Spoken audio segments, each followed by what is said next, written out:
வணக்கம். இலங்கை செய்திகளுக்காக நான் ஹரிணி. முதலில் தலைப்புச் செய்திகள். சீனாவின் அலிபாபா குழுமத்தின் இணை நிறுவனமான தலைவரை சந்தித்த ஜனாதிபதி அனுரகுமார.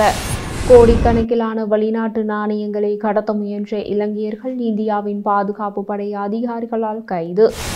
இலங்கை வறண்ட காலநிலையை எதிர்நோக்கியுள்ளதாக கவலை வெளியிட்டுள்ள வளிமண்டலவியல் திணைக்களம்.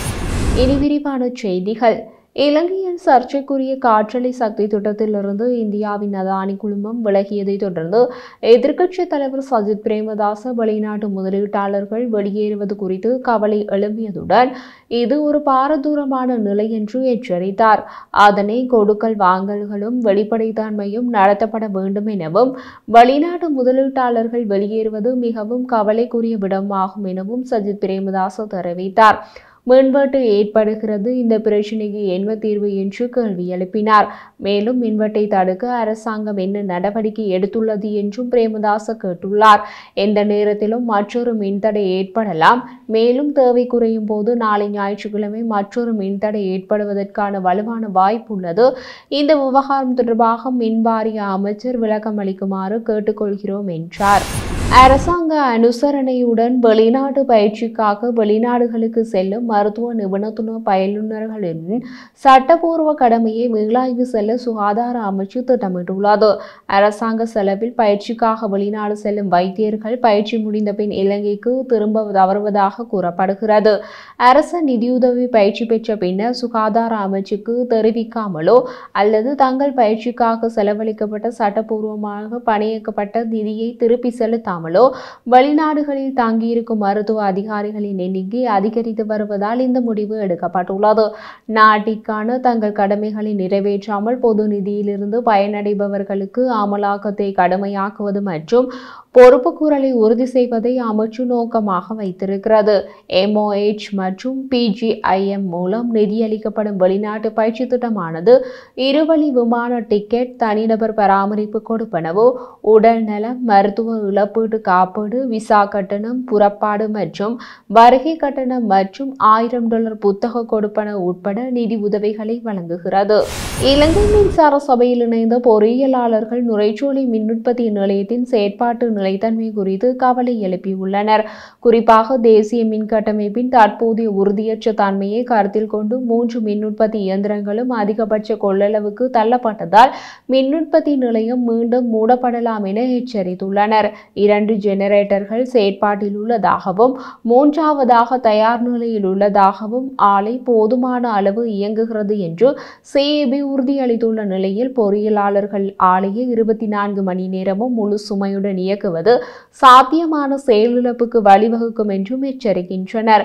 இது கடந்த ஞாயிற்றுக்கிழமை ஆலையின் பாதுகாப்பு அமைப்பை தூண்டிய அதிகப்படியான மின்வளங்கள் காரணமாக அதிக சுவை காரணமாக இலங்கை முழுவதும் மின்தடை ஏற்பட்டது. இலங்கை மின்சார சபையின் செய்தி தொடர்பாளர் தம்மிகே விமல்ரத்ன கூறிய போது மின் தேவை அதிகரிப்பதால் 3வது ஜெனரேட்டர் மீண்டும் இணைக்கப்படும் என்றும் ஆலையில் 2 ஜெனரேட்டர்கள் தேசிய மின்னழுத்தத்துடன் இணைக்கப்பட்டுள்ளன என்றார். ஆனாலும் கூட பொறியியலாளர்கள் கணினியின் தற்போதைய உறுதியற்ற தன்மை மற்றும் அனைத்து ஜெனரேட்டர்களும் ஒரே நேரத்தில் செயல்பட வேண்டியிருந்தால் மற்றொரு மின்தடை ஏற்படும் அபாயம் குறித்து கவலை கொண்டுள்ளனர். 2.12 கோடி பெறுமதியான வெளிநாட்டு நாணயங்களை கடத்த முயன்ற 2 இலங்கையர்கள் இந்தியாவின் கொம்பேகவுடா சர்வதேச விமான நிலையத்தில் நிலை கொண்டிருந்த மத்திய தொழில் பாதுகாப்பு படை CSSF அதிகாரிகளால் கைது செய்துள்ளனர். சந்தேக நபர்கள் இலங்கை பிரஜைகளான விமல்ராஜ், துரைசிங்கம் மற்றும் திலீபன் ஜெயந்திகுமார் என்றும் தெரிய வருகிறது. அதிகாரிகளின் கூற்றுப்படி CISF-இன் குற்றம் மற்றும் உளவுத்துறை பிரிவை சேர்ந்த விஷால்குமார் இருவரின் சந்தேகத்திற்குரிய நடத்தையை கவனித்து விசாரணையை தொடங்கினார். மேலும் விசாரணையில் யூரோக்கள், அமெரிக்க டாலர்கள், ரியால்கள் மற்றும் பிற மதிப்புகள் உட்பட கணிசமான அளவு வெளிநாட்டு நாணயங்கள் அவர்களிடமிருந்து கைப்பற்றப்பட்டன. பணம் பறிமுதல் செய்யப்பட்டதை தொடர்ந்து அமலாக்க இயக்குநரான அதிகாரிகள் குற்றவாளிகளை மேலதிக விசாரணைகளுக்காக காவலில் எடுத்தனர். அதிகாரிகள் இப்போது கரன்சியின் மூலத்தை ஆய்வு செய்து குற்றம் சாட்டப்பட்டவர்கள் பெரிய கடத்தல் வலைப்பின்னலின் ஒரு பகுதியாக இருந்தார்களா என்பதை கண்டறிய முயற்சிக்கின்றனர். தமிழ் தேசிய மக்கள் முன்னணியின் நாடாளுமன்ற உறுப்பினர் கஜேந்திரகுமார் பொன்னம்பலம், அக்கட்சியின் பொதுச் செயலாளர் செல்வராசா கஜேந்திரன், ஊடக பேச்சாளர் கனகரத்னம் சுகாஸ் ஆகியோர் ஆரியாலையில் அமைந்துள்ள சிந்துபத்தி இந்து மயானத்தில் மனித பற்கள், எலும்புகள், மண்டையோடு போன்ற மனித எச்சங்கள் காணப்படுகின்ற அந்த மயானத்தை இன்றைய தினம் பார்வையிட்டுள்ளனர். இது தொடர்பில் நாடாளுமன்ற உறுப்பினர் கஜேந்திரகுமார் பொன்னம்பலம் கூறுகையில், தகன மேடை ஒன்றினை அமைப்பதற்காக நெல்லூர் பிரதேச சபையினர் மயானத்தின் மேற்கு பக்கமாக கிடங்கு தோண்டிய போது மனித எலும்புகள் மீட்கப்பட்டன. நெல்லூர் பிரதேச சபையோ அல்லது குறித்த வேலை திட்டத்தினை மேற்கொண்டவர்களோ இதுவரை போலீஸ் நிலையத்தில் முறைப்பாடு பதிவு செய்யவில்லை. இந்த நிலையில் எமது கட்சியின் உறுப்பினரான கிருபா அவர்கள் இந்த மயானத்தின் நிர்வாகத்தில் ஒரு உறுப்பினராகவும் காணப்படுகின்றார்.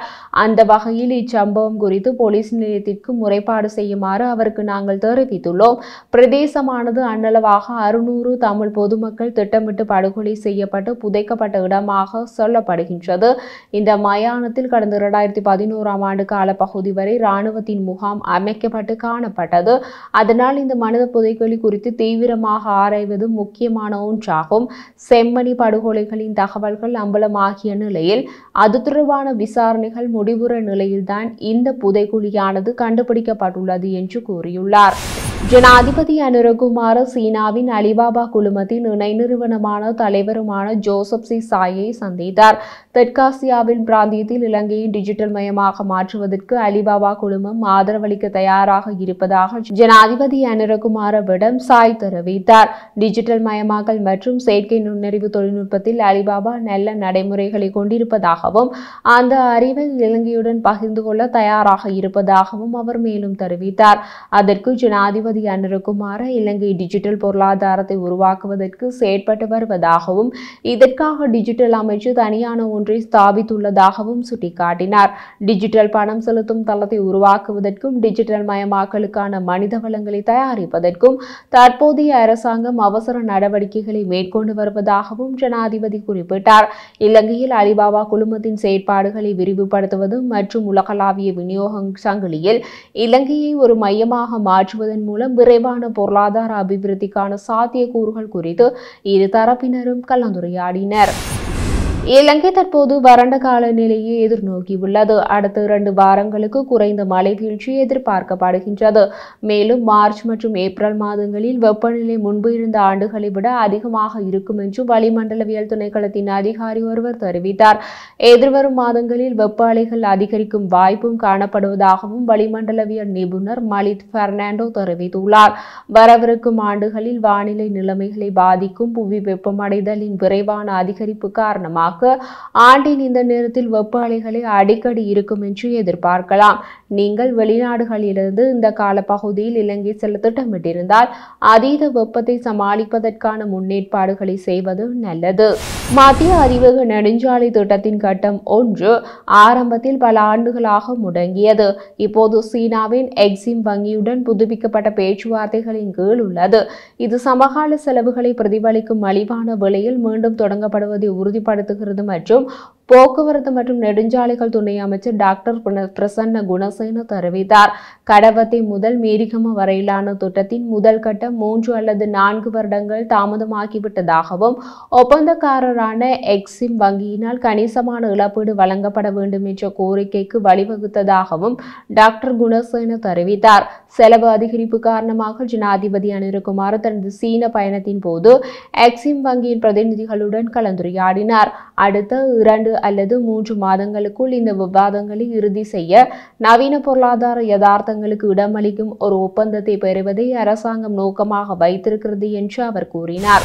நீந்தாவூர் போலீஸ் பிரிவுக்குட்பட்ட அடையாளம் காணப்பட்ட போதைப்பொருள் விற்பனை மற்றும் போதைப்பொருள் பாவனை செய்பவர்களின் வீடுகள் கல்முனை பிராந்திய உதவி போலீஸ் அத்தியட்சகர் பணிப்புரைக்கு அமைய விசேட தேடுதல் நடவடிக்கைகளில் சூட்சுமமாக மறைத்து வைக்கப்பட்ட 8 லட்சத்திற்கும் அதிகமான பணம் மற்றும் போதைப்பொருளுடன் 2 சந்தேக நபர்கள் கைது செய்யப்பட்டுள்ளனர். இதன்போது ஐஸ் போதைப்பொருள் இலத்திரனியல் தராசு 8,93,840 ரூபாய் பணத்துடன் கைதாகினார்கள். இது தொடர்பான மேலதிக விசாரணைகளை நீந்தவூர் போலீசார் மேற்கொண்டு வருகின்றனர்.